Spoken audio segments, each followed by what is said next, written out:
Early April here today. I don't know if you can tell, the camera's not, yeah, there we go. Nice and cloudy. To me, this is a beautiful day, cloudy. I think we're in the 60s, might be low 70s, I haven't checked. Feels like it's about there. And I wanted to take some time to document just what things look like in the landscape right now. This is the beginning, well, we're kind of fully into the transition time of spring. Things start going fast right now, right? So if I don't take this footage right now, if I wait a week or two, things are gonna already start looking really different. There's also a lot, I'm just busy right now. So while I have a moment, while it's a nice, cool, cloudy day, it's very pleasant to be out here recording a video. And I'm not fully caught up on shores, but I'm having a moment where I'm like, oh man, I don't feel as behind as I normally do, or have been the past few weeks. Like I said, it's been really busy getting this move accomplished and other springtime work. So anyway, I'm gonna flip this camera around. We're gonna look at some plants and I'm gonna ramble about stuff and we'll see where it goes. This is, I mean, to me, this is just gorgeous weather for doing work in the garden, for making videos, for just being outside. I love cloudy, overcast, not too hot, not too cold. Anyway, what we're looking at here, this is an area that is sort of loosely a wildflower patch, meadow thing, whatever you want to call it. You may notice there's a lot of non-natives in here. There's a lot of chaotic things going on. What happened was, like the timeline of this was, there was a compost pile here. Let's see, it was dropped in the winter, like late 22, early 23. By spring 2023, I had shoveled all the compost out to other places. And so I had this patch of ground kind of loosely where these logs are outlining that was bare ground. Having that compost pile sit for so long had killed most of the grasses and annual weeds. In spring of 2023, I scattered some seed. It was a little bit of evening primrose. You can see what's left is, this was evening primrose from last year. That's the stems. You know, a little bit of dog fennel seeded itself in. I did cast in some milkweed, although they didn't really, I think I saw some of them come up. I didn't pay any attention to or weed this bed in 2023. So the milkweed were there. They didn't grow very fast. I'm not sure if any of them have come back or not. I don't know if they got big enough to really overwinter. Anyway, there was a lot of grasses and weeds in here last year as a result. And so what I didn't film, there used to be a lot more of this thatch, or whatever you want to call this, the dead remnants of grasses, right?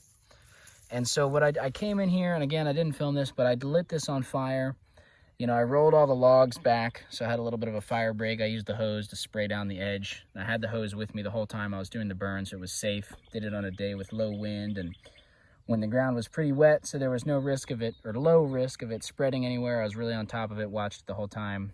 I want to be clear. Be safe when you're doing fire. Make sure you know what you're doing. But I came through and burned this.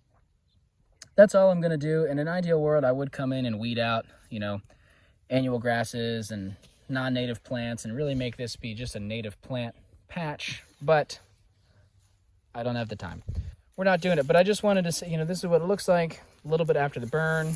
See, we've got some big grass patches coming up on the edge that'll get weed whacked eventually. There's all sorts of things popping up. If you look in here, it's hard to tell probably on the camera. This is lamb's quarters, and there is a lot of lamb's quarters popping up in here. Again, I don't know how well you can see it.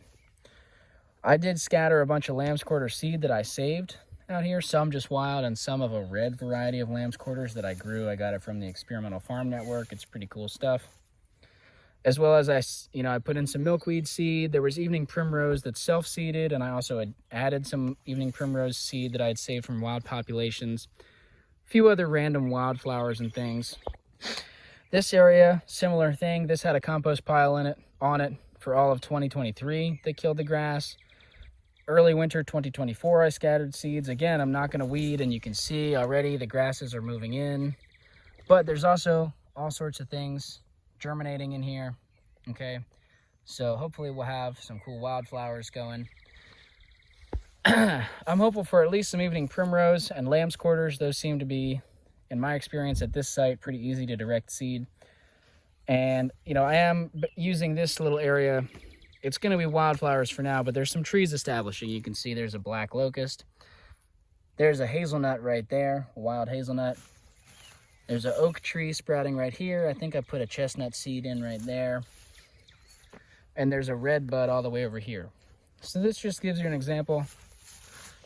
There's nothing special or scientific about this exact combination of plants or their spacing, but it's a good example of how I like to plant trees, you know. Plant them pretty close, multiple species, put some herbaceous plants in as well, and there can be all sorts of diversity supported in a small space. Now, long term, you know, 10, 15 years from now, who knows how many of these trees will survive, and who knows if I'll thin them out. There's enough spacing here then that, you know, I think that redbud could exist with an oak right there, with a hazelnut right there, and be fine. The black locust I'll probably cut for a fence post eventually. We'll see how they all survive. Anyway, turning our attention this way. Continuing to hedge my bets here in the food forest. So this is a grafted persimmon that I purchased and planted. It has not leafed out yet. I'm not incredibly surprised by that. I hope that it is alive and still leaves out, but we shall see. If not, there's a whole bed of black walnuts right here. My intent when I planted these black walnuts was to dig a few of them up and, you know, distribute them through the nursery. That just didn't happen this year for various reasons, partly time, partly just, it's actually difficult to dig in this spot. I removed some red maples from here, which have shallower roots. There was a bed of red maple, might have had, I think that was in a video at some point. There's a lot of existing tree roots from like this elm, the sweet gum. There's also a cedar tree right behind me. Makes it difficult to dig in this area. And so I'm inclined with this patch of black walnuts to actually leave them. And like I said, I'm hedging my bets. There's a persimmon there that I would prefer to have, the grafted persimmon. But if that fails, there's a lot of walnuts in here. I'll just slowly start thinning them out. And eventually, you know, within the next 5 years, we'll get to 1 or 2 trees here and just let them go. There's also, I did leave a red maple in. You can't really see it. There's a red maple right there. And so if the black walnuts for whatever reason fail, there's a black maple, or I'm sorry, a red maple, black walnut. And, you know, we can thin these slowly. If these all succeed and that dies, I have a red maple that I can cut down for firewood or for wood for mushroom projects, garden projects, whatever. There's lots of options is the picture that I'm trying to paint. Lots of leaf mulch, leaf compost down. Some of the grasses are going to move in. Again, I'm not going to weed this space very aggressively. We're just going to see what happens. Oh, and also there is there's a pawpaw right here. I believe this is actually a dwarf pawpaw, which is a separate species I got from a friend. Also some ants. We have a lot of those. Not the most fun thing to deal with. We'll get into that maybe in another video. There's a wild plum here too. Right, so more shrubby element. Even if this black walnut comes up, this plum should get a good amount of time in this spot before the black walnut starts shading or out competing it. And then the plum can run. You know, it can sucker its way out this way away from the black walnut if it needs to over time. Same with the pawpaw. But again, we are hoping for this grafted persimmon. If that fails, there's another persimmon in a cage right here. It's not grafted yet. There's a cultivar hickory, seedling from a cultivar hickory right there. If I turn around, there's a cultivar hickory right here. It has not woken up yet. It's this little itty bitty guy right here next to a false indigo bush, which is a native shrub, can fix nitrogen, provide some shade. We also have another black walnut right here. Again, you can see it has not been weeded. Not going into a ton of detail of all this. I just want to give you guys a picture what the landscape looks like, what some of my thoughts are behind these guilds, if you want to call them that. You know, here we go. Most of this is elderberry popping up all over this little circle. There's also a dwarf pawpaw and another grafted persimmon. And again, I don't know if this grafted persimmon is going to take, but I've got, in the meantime, elderberry, pawpaw. The thing we're not seeing here is I've also scattered seeds, tree seed all over the place. So there's persimmon seed in the ground getting ready to wake up, oak seed in the ground. Most of these mulch piles, they have some seeds sown in them kind of randomly. There's definitely some seed in here. There's some seed under these leaves. So there could be oak trees, persimmon trees, all sorts of stuff popping up. Anywhere that you see mulch, I have usually put some seeds down somewhere. So we're gonna see what all pops up. There's another wild plum right here. Again, not weeding this stuff a whole lot. On and on and on it goes. Here are some self-seeded. Most likely, these are box elder. It's a little bit tough for me to differentiate at this stage. They could be red maple, although there's Not a ton of red maple. There's one red maple nearby that can seed into here, but there's a lot of box elder. My guess is these are box elder seedlings. I don't know how to differentiate them at that age. We'll see, you know, if those come up. Let me go back to this for a second. If those survive, there's 2 persimmons right here. I'm not going to let them both live long term, but for the next year or two, if the box elder want to cast some shade, help compete with some of these grasses, kind of help transition this into a more woody dominated space, then in a 1, 2, 3, maybe at the most 4 years, cut down the box elder, depending on how big they get and how soon they're kind of competing with these persimmons for light. Cut them down, use the wood for mulch, use the wood for projects, let the persimmons keep going. Little patch of elderberry that I'm excited about. Anyway, there's a lot of different ways to look at planting trees, and for me, things in life are a little bit complicated right now, and so I'm trying to keep my tree maintenance as simple as possible and just kind of let things take their natural course. I'm sort of here loosely steering some of these systems. Some input, some maintenance, but a lot of the times I'm just letting this site show me what it wants to do based on, you know, the small inputs that I'm doing. Did that work? Did it not work? Do I want to put more effort in? Do I want to put less effort in on that specific thing? And on a case-by-case basis, just kind of moving along. It all comes down to what your goals are. A lot of the site when I got here looked like this, where, you know, you can see the ground, and so in the summertime this gets incredibly compacted and hot, and there's hardly anything growing here. You can see a sweet gum. This sweet gum is several years old, and it's hardly more than 1.5 feet tall. You know, just struggling to get by, but making it nonetheless. And eventually this sweet gum is going to get up here. There's an elm right next to it. There's actually 2 elms right next to it, 3 elms right next to it. These are wild, seeded into the grass. And so we basically, you know, back to my goals. It looked like bare ground or lawn grass when I started. And my goal is to transition it into native plants, wildflowers and such, or trees and shrubs that have a use to me in the food forest, or, you know, and for a use for me also that doesn't have to be food, medicine, or building materials. I'm also very interested in habitat for wildlife. That's another use to me, to my mind, in this site anyway. And so as you can see, you know, I'm not mowing. I'm not taking care of the weeds in any particular fashion.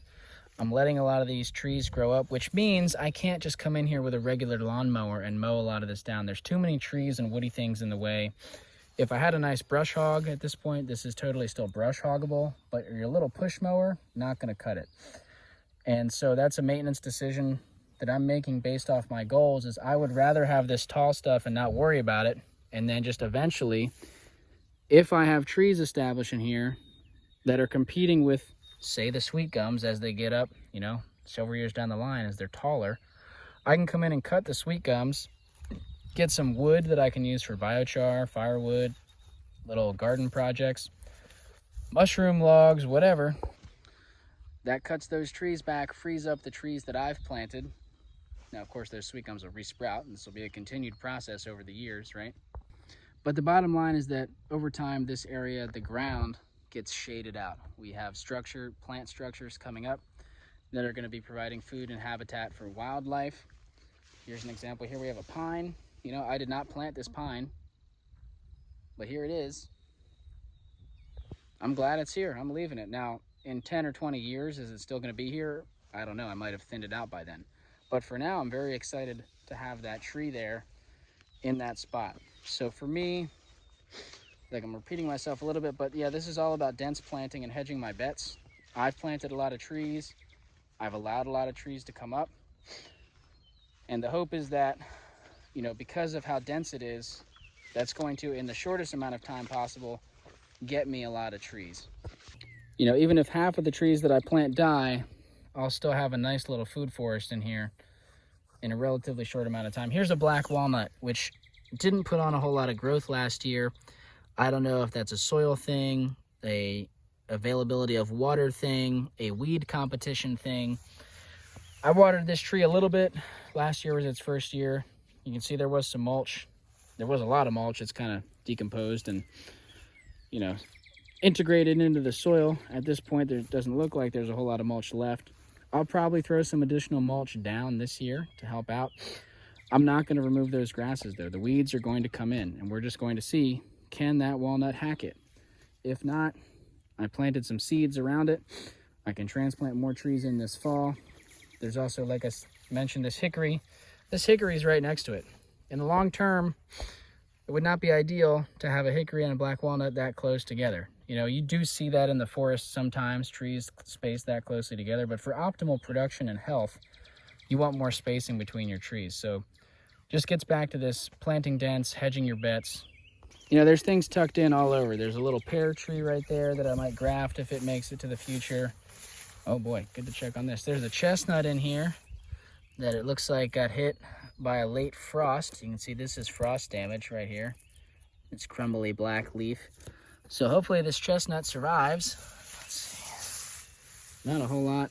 Yeah, there's some green down here. I think this chestnut's gonna be all right. You can see here we got some new leaves coming out. All right, but so deeply in the weeds, you know? And if you saw my videos about moving the nursery, you'll know I don't really have the option to take much better care of these trees because I'm not gonna be here at this site full time anymore. I'm gonna be moving to about an hour and 20 minutes away. So I've got a little bit of time left before I move to get some mulch down around some of these trees, and then some visits here and there in the summertime to cut the weeds down with a scythe or a weed whacker to add some additional mulch, maybe some water here or there. But these trees are mostly gonna be on their own. I'm gonna kind of fly through some other examples and talk less and do more of the actual trying to show you stuff with the camera. I figure maybe that's more interesting than just listening to me ramble about sort of the same concepts over and over again. You know, as I start to establish plantings at the new site where I'm gonna be able to be there more often, we can talk about some different ways to approach planting where you're taking better care of the trees, trying to really push production and growth. That's kind of the spectrum, right? The more you want to push production and growth, typically the more maintenance you're doing.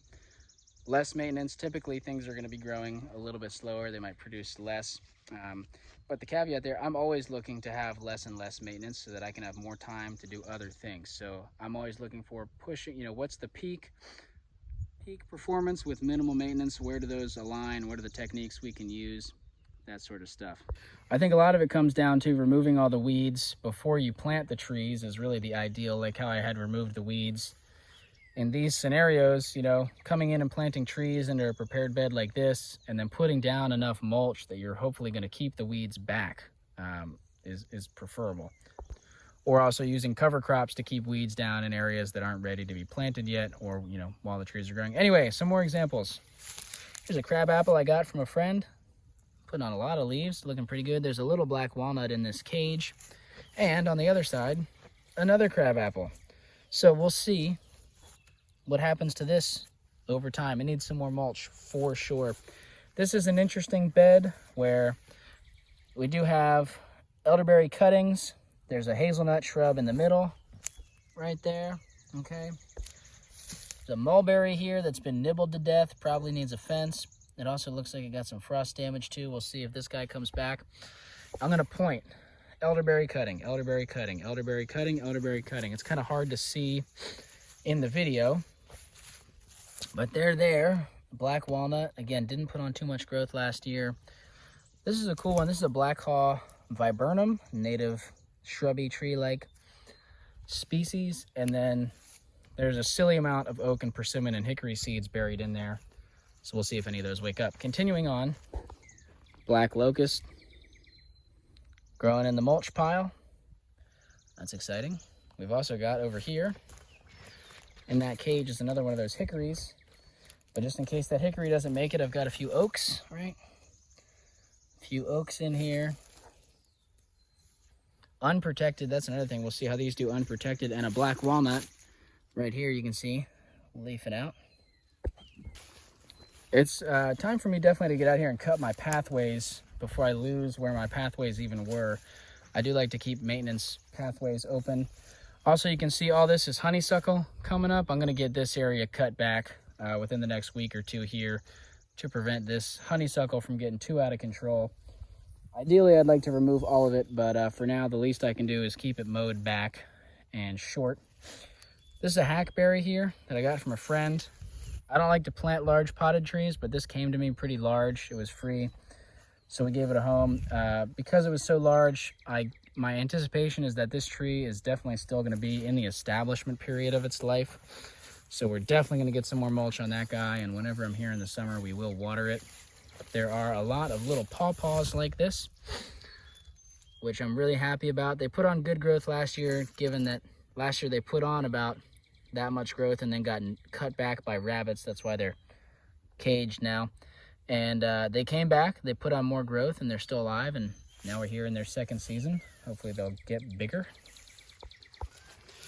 I think this is probably a Bradford pear. If it gets much larger, I will graft it over to an Asian pear or cut it down and, you know, fully kill it and remove it. Probably it'll get grafted, but it's in the shade of this elm. I don't know how much bigger it's going to get. It might just wind up getting removed at some point. Definitely I'm not going to let it put out fruit as a actual Bradford pear.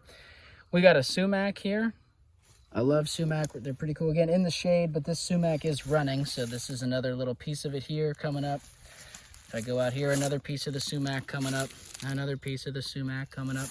So it'll probably, because I'm not mowing this area frequently, more sprouts will come up. It will continue to run, and I will hopefully get a sumac patch moving here into this little sunny spot, competing with some of this grass.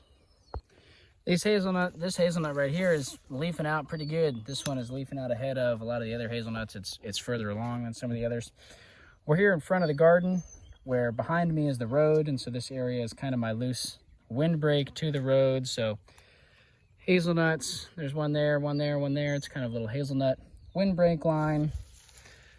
They're not waking up a lot yet. There might be a few waking up here. There's a lot of sunchokes in this area. This patch has already broken the soil, so these are sunchokes coming back up. These will get really tall and provide a nice windbreak. They're edible. We'll make a sunchoke video here sometime soon, I think. Dedicated sunchoke video. This red bud waking up. But anyway, kind of gives you a picture of what the landscape looks like. I've already been rambling a lot, so we'll save a garden update for another video, but not a whole lot of progress has been happening in the garden with everything else going on in life. And so we'll come back to that, like I said, in another video and kind of talk about plans for this season. I think it's going to be a lot of tarping and cover cropping. Still got a little bit of mulch work to do for some of the beds. Anyway, we'll get into that, and we'll just cut it off here at this stump of a cedar tree. The next generation is on its way. We have a black locust trying to establish conditions, and then underneath of it, some white oak, with the hope being that, you know, in 10 years or so, I'll be able to select one of those 4 white oaks as the winner. Cut the black locust down as a fence post. It might spread some root suckers out and run that way, whatever. We can manage that if we want to, or let them come up. But I want this to be a nice open canopy white oak tree. We will have to contend with some trimming around this one little power line to this shed, but white oak tree right in here where this big old growth cedar, oldish growth cedar used to be. That'll be the replacement. So, all right, real quick, I don't know if you'll be able to hear me with the wind, but I wanted to add on a few thoughts to this video. In this area where this old cedar tree used to stand and now fell, you know, it's a good example of just more of the stuff that I've been talking about with establishing trees, some of my methods. You can see we're very open here. We get a lot of wind, so you know, there's no privacy. Wind, privacy, also sun. This area just gets baked in the sun. I mean, when I first got here, there were no plants here. It was pretty much just bare, sandy ground, a little bit of wiregrass. There's not a whole lot more added in yet. I planted a whole line of sunchokes where you see these little bits of mulch. There's more sunchokes in there by the hazelnuts I was talking about. I've scattered a bunch of wildflower seed in here. You can see there's not a whole lot of bare ground, so I don't know how many of them are going to germinate. And like I said, I really want oak trees here to establish, but just to continue talking more about that, continuing to hedge my bets, I put 4 more oak trees and a locust tree right here, just a few feet away. Again, hedging my bets. And so I see one oak tree has woken up. A second oak tree has woken up. Don't know what happened to the 3rd and 4th. They may still be under here. They may have been nibbled back by rabbits or something. You can see the locust tree here. Obviously, that's a black locust again. Continue to go on, you know, there's pokeweed coming up right there. There's a winged elm right there. There's a persimmon right next to it. I'll see if I can show you that. It's just starting to wake up, right? And there's a lot of these ground cover plants that are acting as ground cover that are just, you know, nature put them here. I did not put any of these plants down here.